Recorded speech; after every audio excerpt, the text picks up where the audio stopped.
You must have heard this story before, a true life story that happened several years ago. But in a few minutes, I will recall the story and share a lesson you most likely never thought of while hearing the story.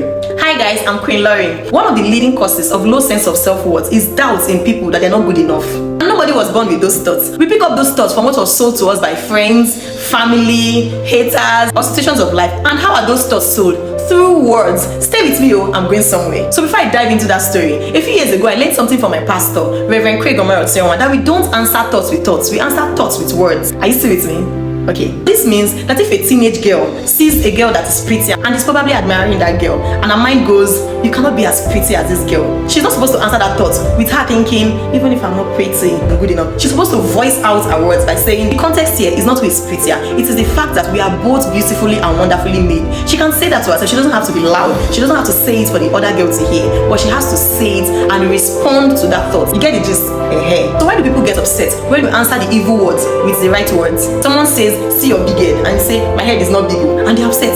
Why? If you're a good student of the word, you will know that we learned this from fathers of old, that it is not pride or arrogance to speak back immediately, but it is the right thing to do. Goliath spoke to David, cursing his God.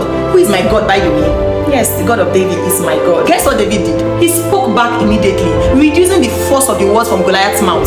I believe personally that the victory that day was not just one when he swung the sling, but first when he reduced the strength of Goliath's words and reduced him to an animal. If David did it, Goliath would have reduced David to an animal, and David somehow, somewhere in his mind, would have agreed with Goliath and the forces of the earth that yes, there's a possibility that this man can take me down. There's a possibility that my God will not fight for me. David, a youth, small as he was, understood the power of speaking back. He agreed with the forces of the earth and with God himself that Goliath was an animal and he was going to take him down like a bear. Hey God!